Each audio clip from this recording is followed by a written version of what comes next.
Okay, welcome to the show and welcome Kaden Pickering. How you doing? I'm doing all right, Jeff. How you doing? I'm doing great. And Caden, um, I tell you, man, I'm pretty jacked up having you on the show tonight. You know, the audience doesn't know, but you're part of the team over here, and we're fortunate to have you on the team as a former college athlete. But before I get into who you are and what you're doing, why don't you tell the audience a little bit about yourself? Yeah. Thanks, Jeff. I'm pretty jacked up as well. Appreciate you having me on. Yeah, like you said, former college athlete. My sport was hockey.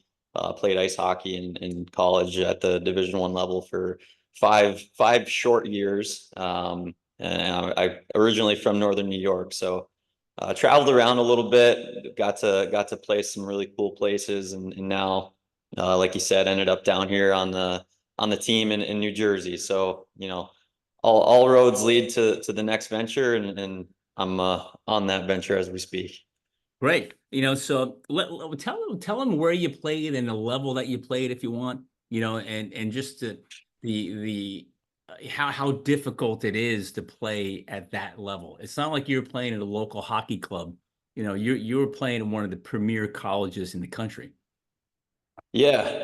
I mean, it was quite the ride. I appreciate you saying that. I started again. I started in Northern New York, just playing at the typical house leagues everybody plays at, and as I got a little older, I started to get a little more serious about it, and ended up actually going to Northwood School in Lake Placid. It's a prep school. It's about 160 kids when I was there. It might be closer to 180 now.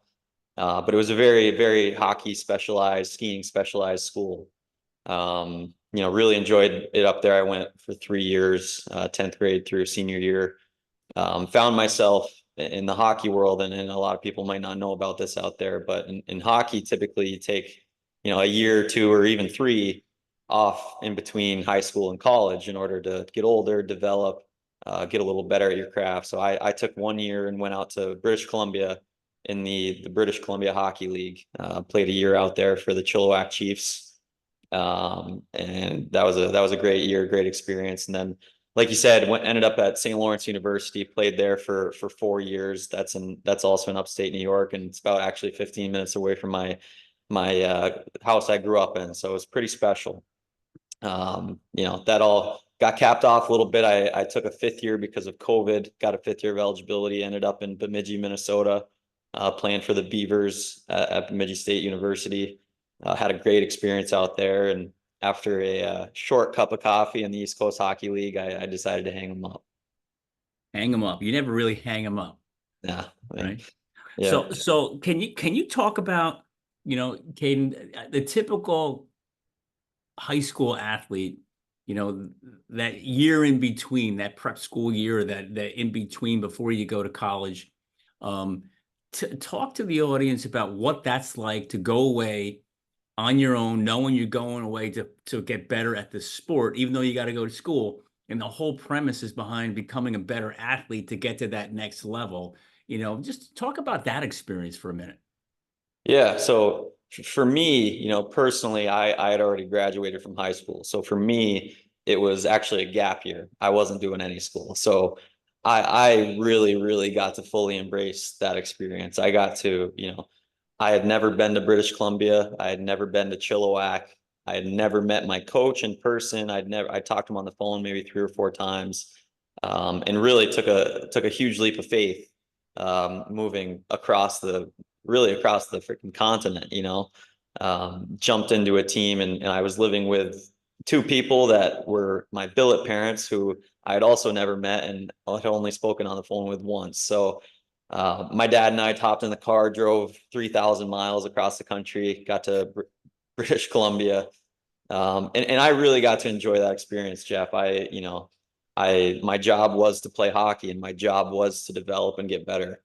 And that year was crucial for me. I think making the jump from high school hockey directly into Division I college hockey is too much to ask of a young athlete. I think that would have been a little bit, over the top. I think I probably would have struggled even more so than I did, if I hadn't taken that extra year. And also, school can be hectic and can be stressful. To have a year off to decompress.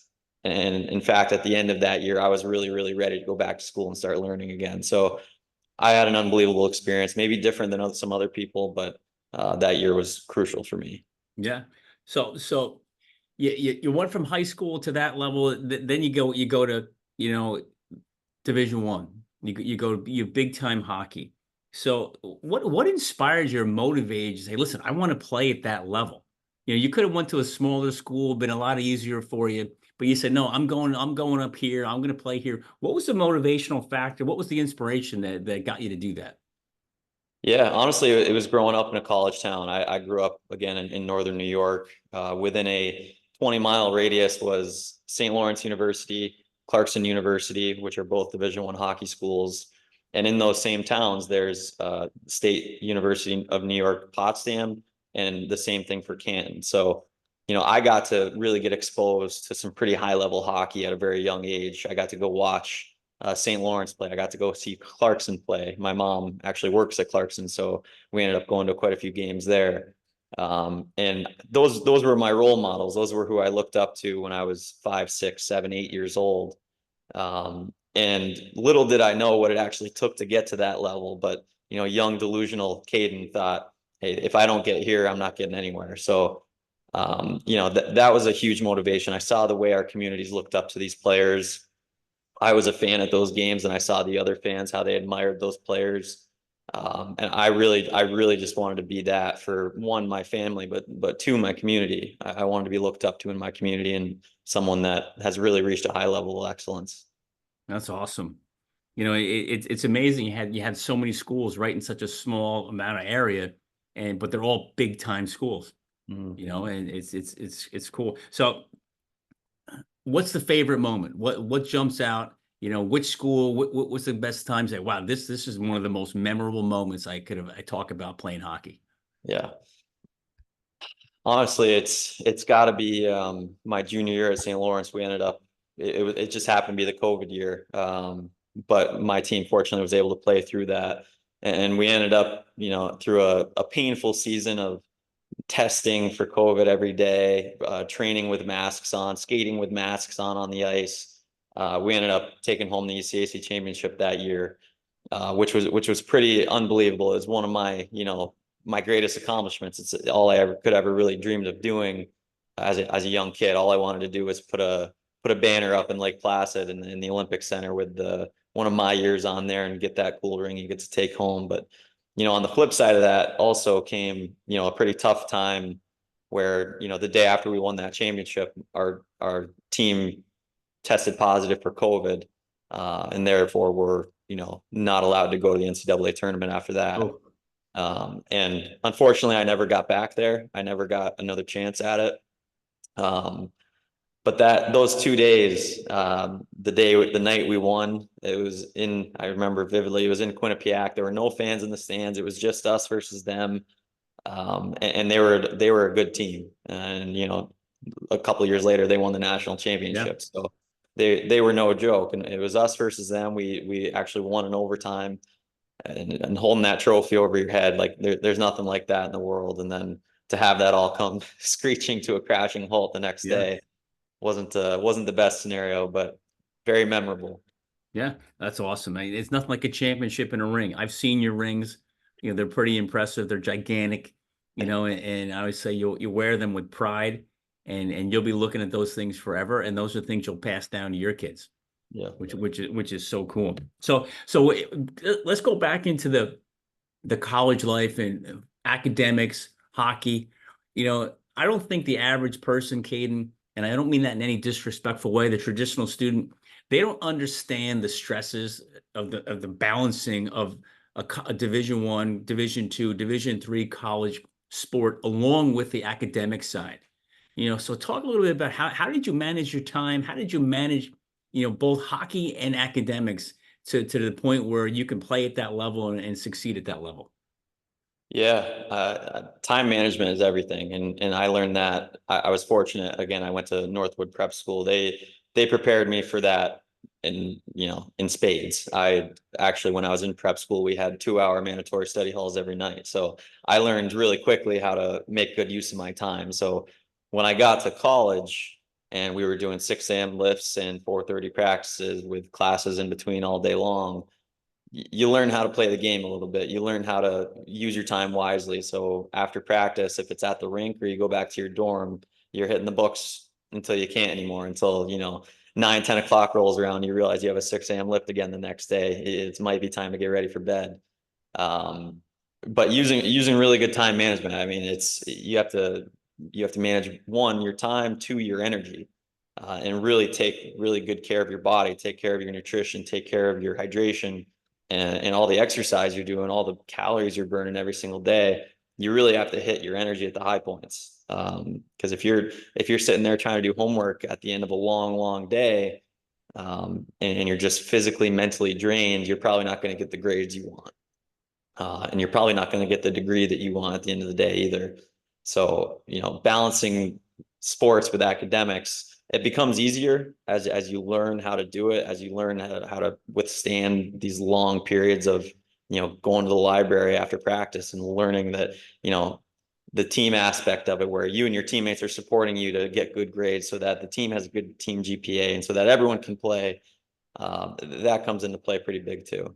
Yeah, it's amazing how the team aspect, you just said it, the team aspect. Hey, we just don't want to win on the ice. We want to win in the classroom. We want to have the highest GPA. Now, I don't know when they started doing that, promoting that stuff, because it's all over social media, which school has the highest GPA, what team in the school has it. I don't know if they did that 40 years ago when I was playing, but now it's a big thing. Now it's in vogue to be a great athlete and a great student at the same time. So what advice can you give the high school kids now? I want to play at the next level. What advice can you give them, Kaden, to prepare for that jump, that leap? Yeah. So that's a good question. And what I tell, I do some coaching now on a voluntary basis and a little bit here and there with some local high schools around the northern New Jersey area. And what I tell these kids that are a little more serious about the sport, a little more serious about taking it to the next level, I always say, as long as you're doing something, you're doing the right thing. And you have you have coaches, you have nutritionists, you have trainers, you have sports psychologists, you have all the resources at your disposal to make sure you're doing something, but nobody's going to tell you it's the right thing. And there's a million different ways to get there, and there's a million different ways where you can be successful. But if you're not doing something all the time, you're doing something wrong. So for me, making that jump from high school sports into juniors into college, I was constantly doing something. In the summers, when I was getting to high school age, I was training 5 days a week, Monday through Friday, and I was golfing after. I was walking 18 holes. So that was the fun part of it. But when I got to the junior age, when I was in juniors, I was 18 turning 19 that year. I was constantly getting better at my flexibility, at my endurance. Things that as you get older, your body gets a little bit worn down. 18, 19 sounds pretty young, but for a hockey player that's been doing it for a while, you'd be surprised. Learning how to take care of your body, learning load management was huge as I got a little bit older, because I was always one, I'm pushing more weight than the next guy in the weight room every time. And that's the competitive nature of guys that are successful in their sport, guys and girls that are successful in their sports. But you're learning how to tame that beast a little bit as well, learning how to draw back so you're ready for game night on Friday, Saturday. Making that jump, it's really learning your body, making sure you're doing something all the time, because if you're doing something, you're doing the right thing, and really mentally preparing for a long road that feels short when you're done, but a long road while you're doing it. So here's the next question, which is kind of getting a little bit deeper than what you just said, is that you're just balancing a lot of stuff, right? So how did you balance, or cope with the pressure, personally, of to perform, on the ice, perform in the classroom? Like, how do you balance that stress? What did you do to alleviate the stress? Yeah. Good question. I had unbelievable support, and I'm lucky, and I know that many people don't have that type of support system. But, my family was my biggest fans. My mom and dad, they traveled to BC to come watch me at least a few times, even though it's, quite the trek. My grandparents watched every single game I played. The real stress and pressure that I felt was I committed to play at St. Lawrence University when I was 15 years old. They committed to me, I committed to them, and with the understanding that it was going to be 3, 4, maybe even 5 years before I even hit the ice in a St. Lawrence jersey. So the pressure for a lot of players that are growing up and playing at these higher levels, the pressure is to try to secure a commitment. It's try to secure a commitment from a team or a scholarship or something like that. My pressure was a little bit different. My pressure was, how can I turn into what they think I can turn into? How can I not be a so-called bust early commitment for my school? And for me, that meant getting stronger, getting faster. And when times got tough, I always had, I had my parents to turn to. I had my friends who were supporting me to turn to. I, would constantly talk with people about, hey, am I doing the right thing? And everybody's looking for validation. Everybody's looking, hey, am I doing the right thing? Nobody has a clear answer for you. But as long as I was doing something and getting better every day, I knew that in the end, I was going to turn into the player they thought I could be and that I thought I could be, more importantly. It's a lot to balance, right? Ton to balance. So that being said, from a did you ever get to a point where like, hey man, I don't know if I can do this anymore. I'm like burnt out. Enough's enough. If so, how did you deal with it? And was there anybody you went to for help? Hey, look, man, I need help with this balancing all this crap. What do I do? How do I prevent the burnout? Yeah. Yeah. And it's pretty cool, especially nowadays, Jeff. I mean, like you said, 40 years ago, it may not have been this way, but our trainers at St. Lawrence were top notch. And I'll give him a shout out. Jared Hatz was one of my favorite strength coaches I ever had. And he was really, really, really smart. So we wore heart rate monitors all the time. And I'm talking about physical burnout for now.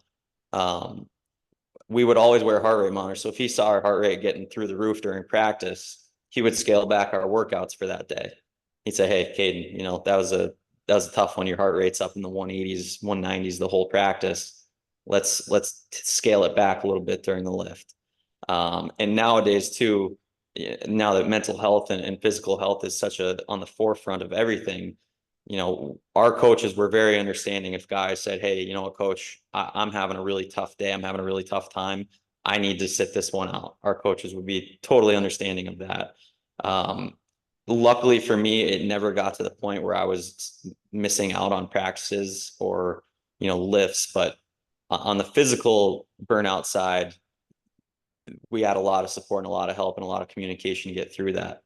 On the mental side, again, you need a release. You need somewhere to go that's safe, that you can be yourself, that you can kind of just let off the pedal. And for me, that was my house. I was 15 minutes down the road.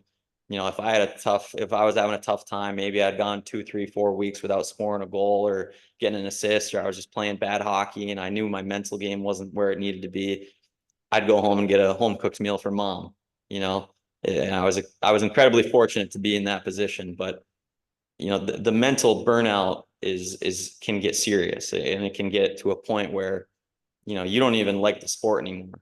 And it got to that point a couple times. It becomes a job. It becomes somewhere you don't want to be. And good communication around that with the people that can control it is important. Our coaches always had an open door. We could always go in and talk about what we were experiencing, and not let it get to that point. If it gets to that point, it's hard to come back from. You just said something that's huge, and it's hard not to let it happen. But you grew up playing hockey. I mean, you live, you breathe, you love hockey. Hockey's in your blood, it's in your brain, it's in your soul, right? But when you get to that level, and it's so hard, it does become, it changes your look or view or feeling from love of the game to work, to that job, to like, oh, I got to go do this again. And you're right, like you got to go find that place and you went home, which is awesome. You get to go home, mom, dad, family, friends, to detach, to de-stress, to recoup, recover, and come back strong again. That's really cool. But it's hard. It's hard, man. I definitely Yep. know that. So think about it for a second. How did the college athletic world really, how did it contribute to you as a young man growing up, your personal growth, your personal development? How did it make you who you are today? Yeah. You learn, and I'm sure this is the same in many sports, but as a hockey player, you learn really quickly how to be professional, how to be presentable, how to have a conversation. And one thing that's always stuck out to people, you learn how to shake a hand really early too. And as corny as it sounds, your first impression on someone typically is that handshake. And if their hand leaves throbbing a little bit, they're typically like, okay, this guy's for real. But as far as hockey preparing me to be who I am now and growing up into a young man and a professional, the life lessons that you learn about work ethic, about being the first one there and the last one to leave, about availability is the best ability during hockey season. If you're able to play every game, you're probably not going to get scratched that much. Scratch being you're not allowed to play, you're healthy scratch. You know, work beats talent every single day of the week. Every single day of the week. And that's the energy I've brought into this current profession. And as you said, we're part of the same team here. Work ethic beats talent every single day of the week. I can sit next to some pretty smart people, and if they leave 2 hours before me, I'm getting more done. I'm being more productive. I'm gonna do better than them. Um, that work ethic I was not born with that. And it doesn't come easy either. It comes with a lot of discipline, a lot of repetition, a lot of mental toughness. And those are all things that led to being a good athlete, being a reliable athlete, being someone that the younger guys on your team can look up to, and someone that can lead a team in the right direction and build a culture around hard work beating talent. We didn't beat Quinnipiac my junior year because we were more talented. I'll tell you that much. They were very, very talented, but we worked harder than anybody else. Well, listen, I can tell everybody who's listening right now, I have the privilege of watching you in our office, and you are disciplined, you are dedicated, you do work hard, man. And you're doing a great job, and you're quickly growing and building your reputation, not just here in our firm, but in the community and everybody who knows you, that hey, you're going to succeed in this business, which is great. So let's talk leadership for a second. You know, um, you don't have to be the captain on the team to be the leader. And not all captains are leaders. So talk about leadership. How you led the team, how you lead the guys when things got tough, when things are good. How did you deal with that as an athlete at that level? Yeah. Fortunately, that work ethic really, really paid dividends as far as like you're saying, my reputation, I stepped into it pretty quickly. So the place where I could separate myself most within the team was in the weight room. And I'm under no, I'm 5'9". I don't have hands like these guys in the NHL, and I don't have the hardest shot. But if you think you're gonna outlift me on a bench on a Tuesday afternoon, you're out of your mind.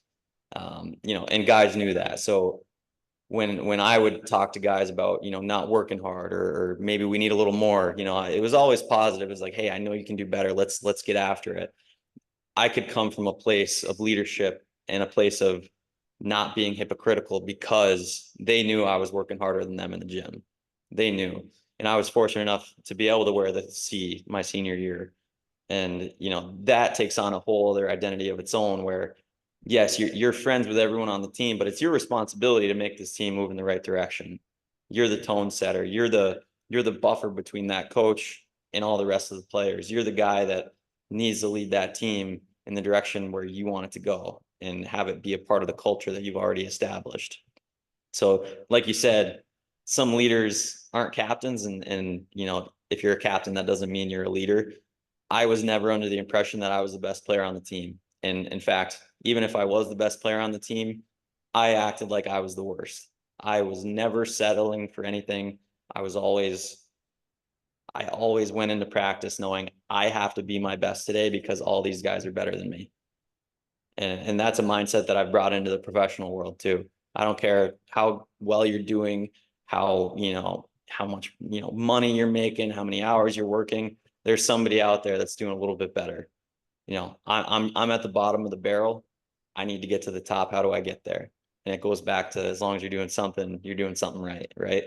Yeah. Uh, yeah, Leaders lead, that's right. right? Leaders lead. Let's fast forward a little bit, right? It's now it's tell me about the I don't know what's the best way to explain it with hockey. Like with football, it's always like, hey, tell us about the time you took your helmet off for the last time. So maybe it's skates. Talk about that emotional feeling of when you took. Now I know you're playing for fun now in leagues and you're having a great time with the guys, but tell me about when you took those skates off for the last time, in your hockey career. Yeah, it's funny. I had 3 instances like this, Jeff, and I guess I'm a little bit lucky to have had that happen. But the last time I took, and it's the jersey probably more so in hockey, but the last time I took my St. Lawrence jersey off, my senior year, we got knocked out, and Quinnipiac actually ended my career too. They knocked us out of the playoffs in 2022. I took my jersey off not knowing what was next. Mm. And I'd always been a good student. I'd always been, a good hockey player, but I didn't know where my next step was. So that was hard. I mean, knowing that I may never play another competitive hockey game again was a tough pill to swallow. Um, Luckily for me, I figured some things out in that next month or so, and I was fortunate to be picked up by Bemidji for that next season for my 5th year.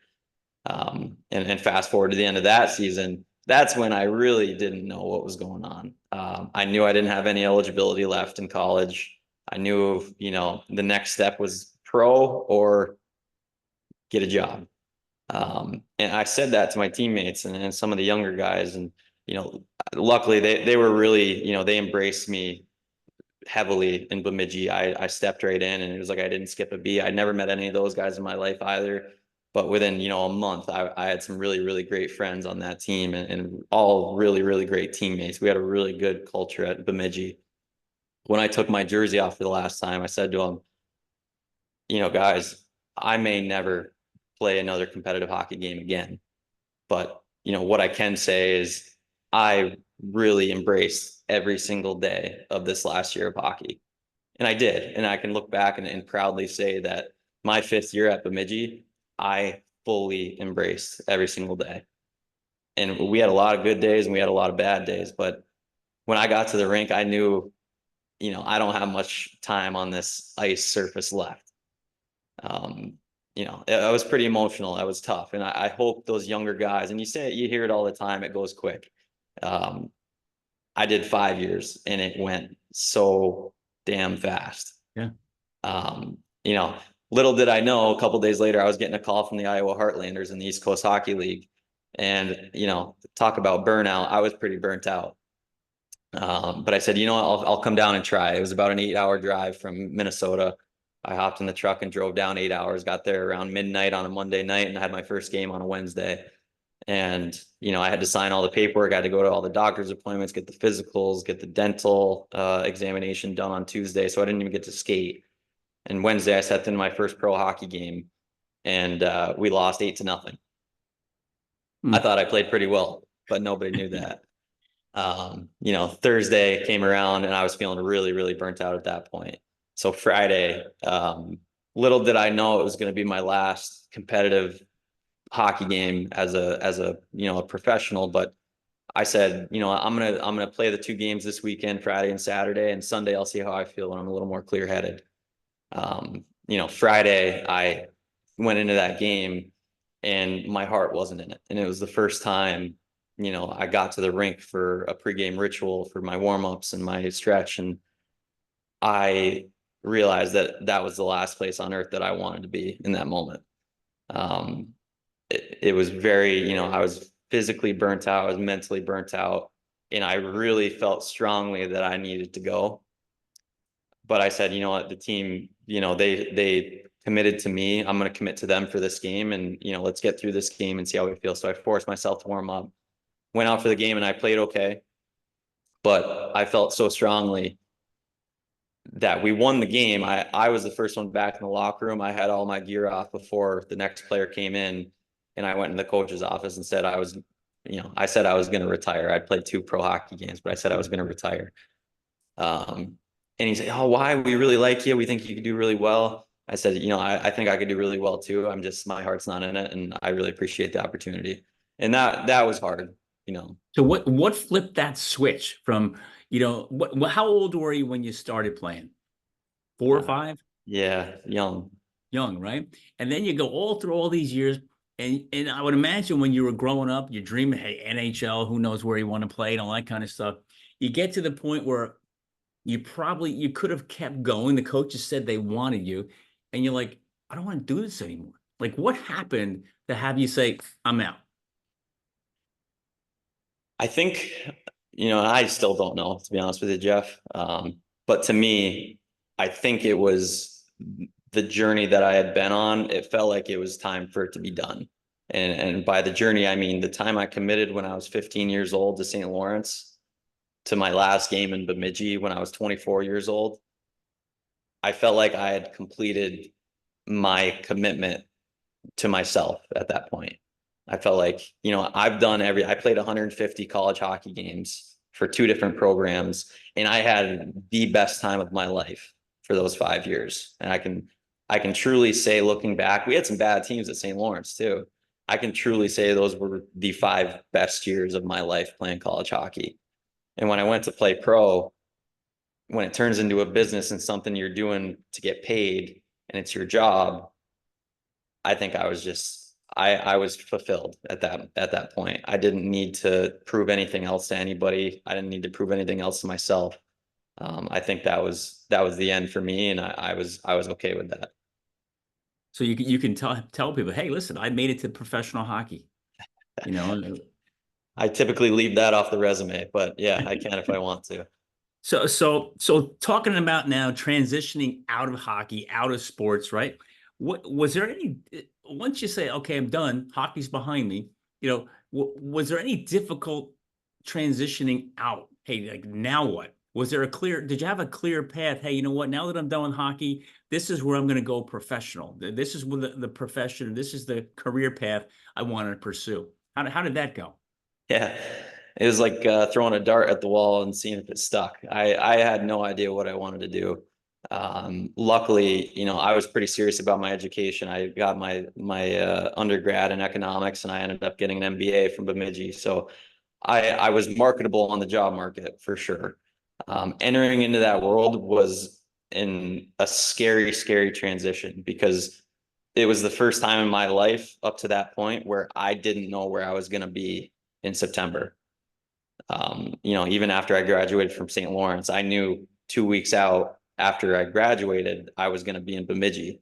So for me, it was a scary but really, really cool experience. Like I was networking for the first time with people that, wanted to help me. I was asking questions. I was interviewing with people that weren't offering me jobs, but just telling me, giving me advice as to how to approach it.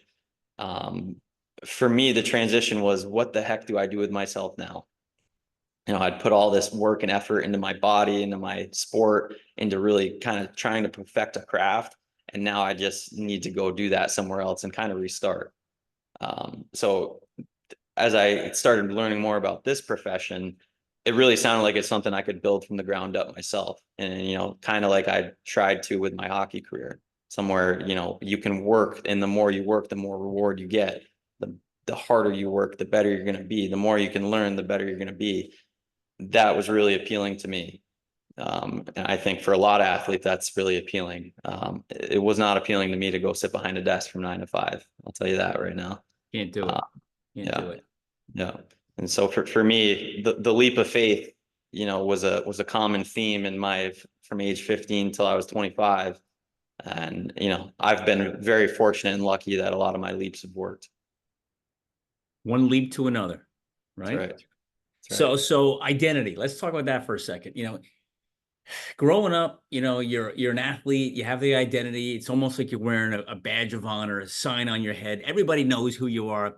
Caden the hockey player, right? Now it's not Caden the hockey player. It's Caden the man. It's Caden the businessman. How did you deal with adjusting that type of identity? Now it's like you don't walk in the room and say, hey, there's the hockey player. You walk in a room, you say, there's the financial advisor. There's the professional. There's the businessman. How do you deal with that identity shift? It's hard. It's really hard, and I'm still dealing with it. My whole life, people ask, why, you even asked, why did I want to play college hockey? Why did I want to be a hockey player? And the answer was, it's just what I do. That's what I do. I'm a hockey player, and then that was my whole identity. So, trying to move on, and it's interesting because even your family, they see you as a hockey player. That's my son, he's a hockey player. That's my grandson, he's a hockey player.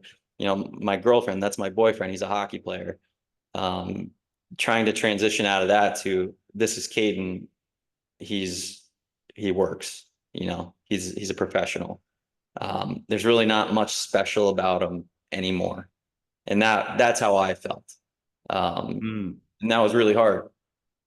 And I've now, through work and coming on board here, I've found a way to be to have a purpose again, to have impact on other people and be someone who is looked up to. And that's all I've ever really wanted, was to be someone worthy of being looked up to by, one, kids, but two, just people in my world. I've always been someone who people looked up to as a hockey player, and now I want to be someone who's looked up to as a professional and what they're doing with their life, and as a successful person, whatever your definition of success is, finding that success and chasing that success, and hopefully never reaching it, but chasing it constantly. Um, I'm still dealing with it, Jeff. I think I'll be dealing with it for a while, but finding a new purpose, finding a new route, something to chase has been really impactful for me. Cool. I mean, it's the competitive drive of all athletes, Yeah. right? It's that's why they do so well in this business is, the competitiveness never ends. The physicality ends. Your brain says, "Hey, man, I can still play," but your body tells you, "Hey, it's enough, no more." Like I still think like, "Hey, I feel like I'm 25 years old. I can still get out there and mix it up," but there's no way. My body's like, "You're an old man. Sit over there and shut up." Right? So how do you stay connected to the sport? I know you're still playing with the guys, but talk about how you still keep the love of the game going on inside your head and your heart. Yeah, for me, I find that a lot in coaching. I coached at a local high school right here in northern New Jersey this winter, and being able to pass along some things that I learned way later in my hockey career that I wish I had known earlier is a really cool experience for me. And I'll be honest with you, I get a lot of blank stares when I'm talking about this stuff, but I hope someday that they'll learn that as they get to the higher levels, and they'll say, "Oh, Coach Caden said that 5 years ago," and also, staying connected to the game.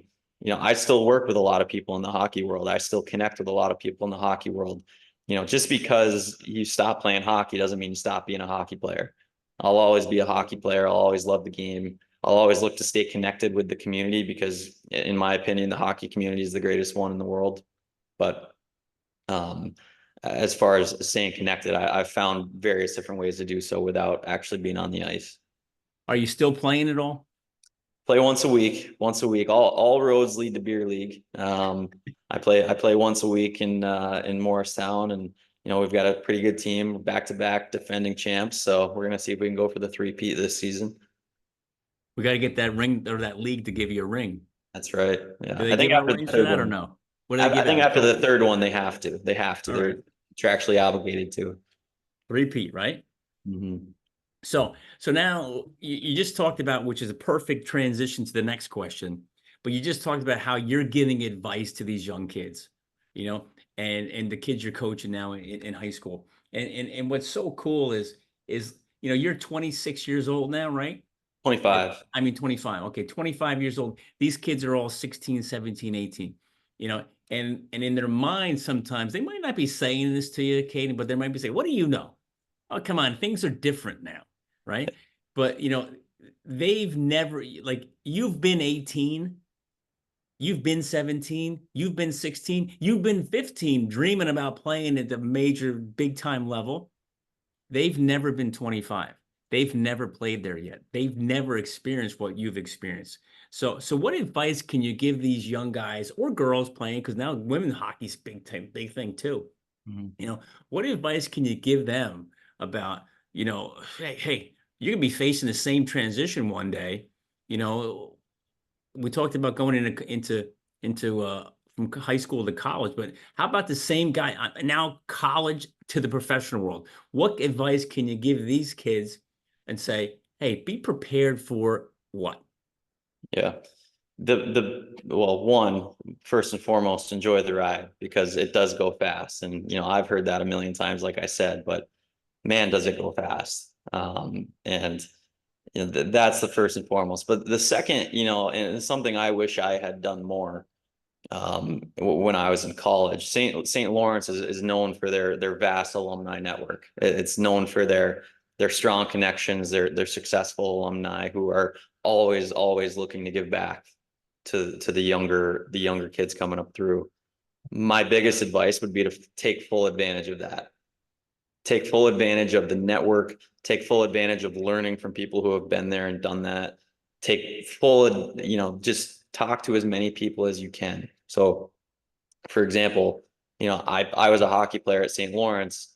I was with the hockey team for 6 to 8 hours a day. I didn't really have the luxury, nor, at the time, the desire to go meet a whole bunch of other people that I went to school with. You know, I didn't have the desire nor the time to go or I didn't make the time to go and meet alumni that are in businesses and they're really successful.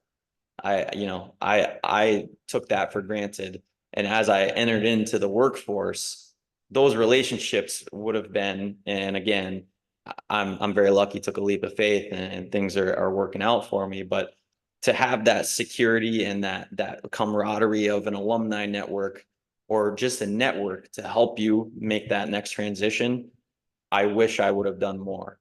I wish I would have made those connections while it was top of mind, while it was relevant, rather than trying to make up for lost time when I'm 24 looking for a job. And the advice that they give you even now when I'm 24 is super impactful. It's invaluable advice. But if I had it when I was 18 and took it and made those relationships, can't even imagine where I would be.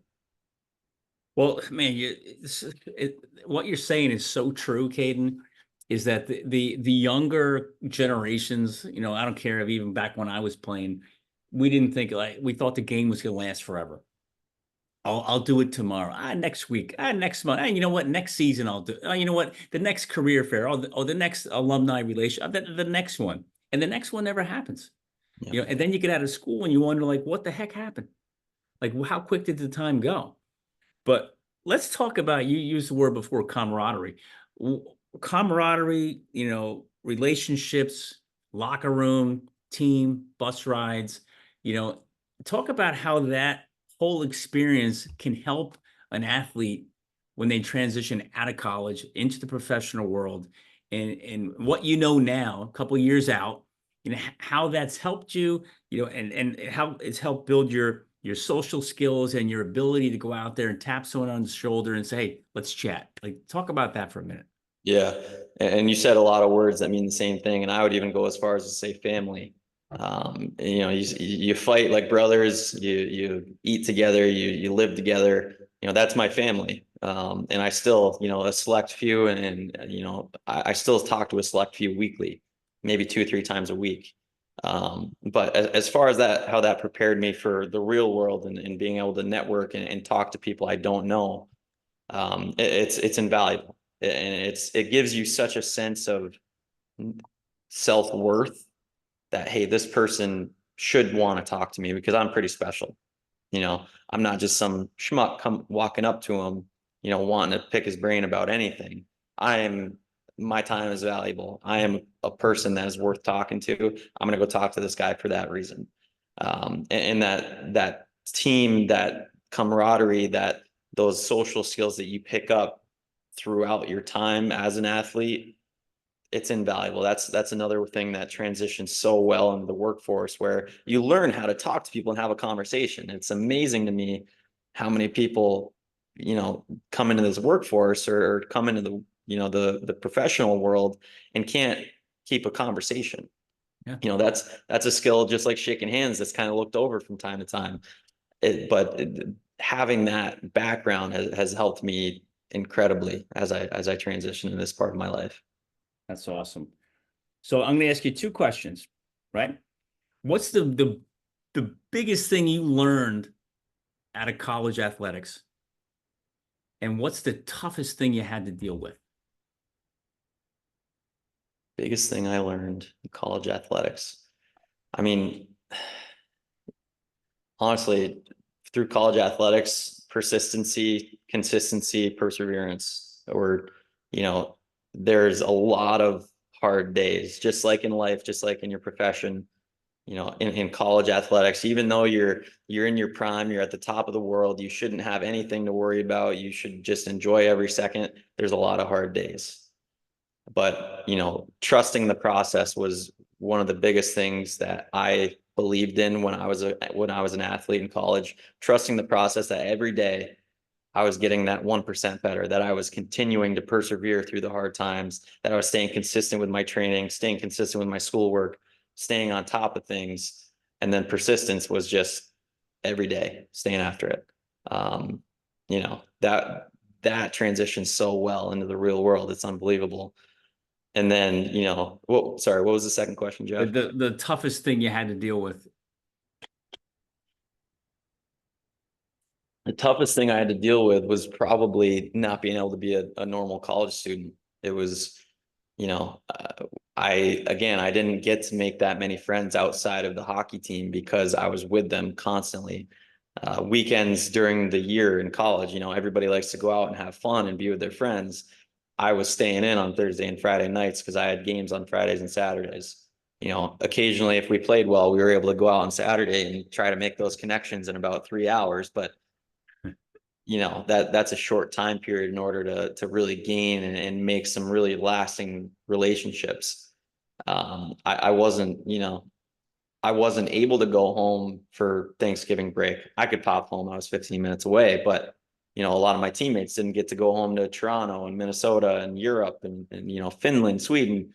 You give up a lot of things that people don't talk about that you have to give up, and everybody sacrifices for one thing or another, but the sacrifices people don't talk about were some of the toughest things that were given up for me. You should bring all your buddies home to your house. Yeah, I did that once or twice. Yeah. I'm sure you did. Your mother must have loved that. Yeah, yeah. So you used the word sacrifice, right? And I heard a long time ago, from an athlete, really any aspects of life, is it really a sacrifice or is it an investment? And it's just in how your mindset and how you look at things, and it is a sacrifice. You're missing your family, you're missing your friends, you're missing the good times, you're missing all kinds of stuff. But is it really a sacrifice, or I'm investing that time in my life to get better, to excel and to grow and to develop? And if you look at that, hey, listen, man, I get to do this stuff. I don't have to. You didn't have to play college hockey. You could have went out and done whatever, and you could have went to a regular school and been a regular kid and a regular student. But you had the opportunity and the privilege to go do that because of your ability, which is really great. Well, Yep. Kate, listen, man, I asked you a ton of questions here tonight, and I appreciate your openness in telling your story. It's one hell of a story. But is there anything I haven't asked you yet that you think, we should talk about for everybody to know? Maybe not anything you didn't ask me, Jeff, but one thing I did want to add is, as far we just talked about sacrifices, and it was an investment. And looking back, I have absolutely zero regrets. I did everything that I wanted to do. I got to play at some of the highest levels. I got to play the sport that I loved at some of the biggest venues you've ever dream of, North Dakota, Michigan, Minnesota, Duluth, St. Cloud, the big school. I went to Maine, your alma mater. Like I would have, if I had to go back and do it all again, I would give up everything that I had to give up and sacrifice to invest my time into something that I really loved and enjoyed. And, looking back, fully embraced, and, no regrets. Being a college athlete might be one of the best things in the world. It made you who you are. Yeah. And it molded you as a young man, and now it's molding you into a businessman, which is great. Well, Yeah. listen, Kane, thanks for being on the show. Appreciate it. I'm going to tap you on the shoulder in the future to have you come back, because I want people to I want people to know your story down the road of, hey, you succeeded at the highest level of hockey. Now, what did that do to help you succeed at the highest level in the business you're in now? And you're going to come back and tell that story in the not so distant future. So I'm looking forward to doing that. That sounds great, Jeff. Appreciate you having me. You got it.